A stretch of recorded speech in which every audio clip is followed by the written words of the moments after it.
Pun. The months leading up to his death, what was his recording process like? Because I heard you say before during the interview that he was actually recording his verses from a bed. Yeah, yeah. He was a Sony studio. Yeah, yeah. He was getting too. He got too comfortable with it at the end. And I say that because I know my brother. He could have. He just. I know he was big. I know it was hard for him to move and everything. But when you get like that, instead of you working and knowing that and getting on your horsey and really get on it, he would adjust the room for the situation to his, uh, to his comfort. And that's don't want to drive home no more. You got to a fucking bed in Sony studio with a mic right there next to the bed. And now you're not even going to the booth anymore. You're right there next to the bed. You wake up, you just don't even get up. You do the whole, and you spit right there, and you expect the engineer now to work it from there. And he did that, which is cool if you're healthy, my brother. If you didn't need to get the fuck up and go to the booth and get some exercise, yeah. But when you start doing that, and then you got the enablers too, it's crazy. It's crazy. And that was just the last part of things. Because my brother was active. He was loved to play ball, loved to box, loved to be agile. He loved that. So I seen it was serious. That's one of the times that I seen it was real serious. The other time I seen it was serious his weight was really a problem when we was playing ball. And he was like 500.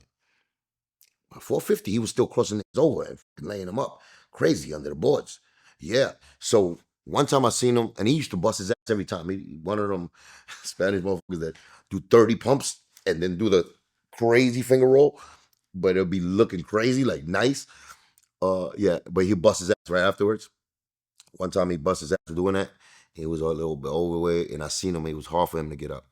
First time I knew I had to have a speak. I had to speak to him about that because I seen like weakness, and I never seen weakness in him. What I'm saying? And him not getting up, asking for people to help him. I didn't like that for that first sight when I seen that, and I did that personally between. I didn't say that in front of people, but I knew that was a red flag for me because he was the first one to be like, "This, get the fuck off," and he'll get up himself. So yeah, How much did Pun weigh at the time of his death? 698, What? 700 pounds, Damn. and the fact I didn't know he was that he held big. it like a. And he just lost 100 pounds, right? Mm-hmm. Well, he didn't lose like 100. He just said that shit for That's the record. crazy. You knew exactly what I was referencing. Yeah, because I knew he was, I know he was using the kids with the fucking, the old, strapping like tape, black tape, and putting chicken nuggets in the kids and sneaking them into the fat camp. That's what he was doing. You know what I'm saying? Because I know him. It's like this is not funny, but it's funny when I picture him putting the pressure on Liza and saying, "F- that you gotta give me some chicken nuggets, give me a Big Mac."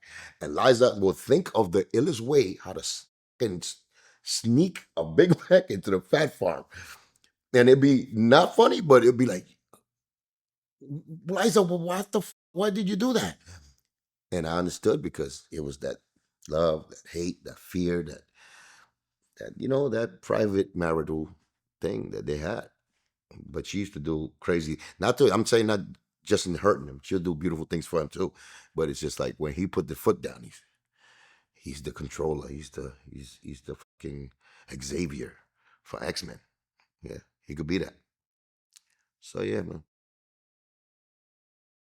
You know what's crazy? One time he told me, and I told him right after he finished Capital Punishment, he gained weight. And I had that serious conversation with him. I was like he was trying to say where his career was going next and all of that. And he was asking me, he said, "What do you think?" I said, "My brother, you know what to do. You already did it. You showed everybody you're a big man, like spit. You 400 pounds. You did it like you was a 180, 180 pounds. Now you go back. Now you go 180, and you show them how you rock, how incredible you are when you really fit. Like those pictures I saw you with the suit on it, and the chain, and the shirt, and the Sherlin when you used to play ball. Now you show the world that. You give that inspiration." He told me, "The world don't want to hear that, Q. The world don't want to see that. The only reason people like me and they love me, they feel I'm crazy because I'm a big fat guy that shouldn't be rapping like this fat, this fast, and spitting like I'm spitting. That's why they love him. That's the gimmick they got. I was like, no, that's not the gimmick. Gimmick you do. You aren't a gimmick. You understand? So that's how conflicting his mind was Damn. between That's sad. the business. Yeah, it's definitely sad for me. When I told him too, I told him, "I'll you up." You start thinking like that. Because I used to talk to him when I was mad. I will you. Try to act like a tough guy with him, but he knew because I was really, I was an emotional moment, and I was like, "This, that's not the they see. You're incredible. You're incredible. You did something that motherfuckers no other Spanish could do, and you took it to the next level. Most black motherfuckers can look up to you, and a game that is black culture. That's the inspiration." I said, and but he was. I seen it. I seen that it's like almost like he gave up on thinking of that, like like having that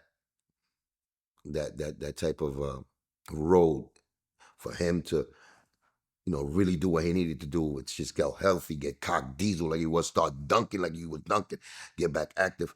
Like it was almost like he reached that goal stone, and that's it. He just didn't, I seen that there.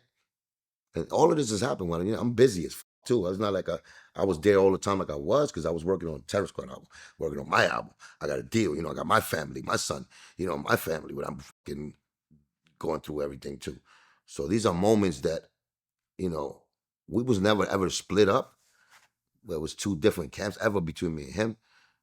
Whenever I come in, I join in because I had to go to him now because he was, always with the I don't want to go there. I don't want to go nowhere. I don't want to get in the car, shit like that. And that used to bother me, but I know that he gave, he deserved my going to see him at any time he wished because of what he did for me. You know what I'm saying? That was my brother. That was my number one believer. He pushed me when I couldn't go no more. You know what I'm saying? So, you know, he was just an incredible individual, man. And regardless, everybody got their dark moments and their dark, parts of their life. And he definitely had his, you know what I'm saying? He definitely had his, but he had a tremendous light that, what I'm saying, that lit up the whole world when he used it. And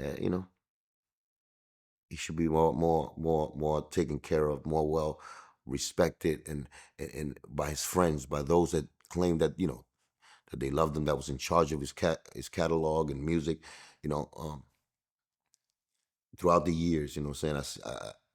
I seen this the the that the supposed to be brother supposed to do, and he did it out of, like, to me it looked like jealousy, the suppressing his name from being in the streets, him acting. He'll do the opposite.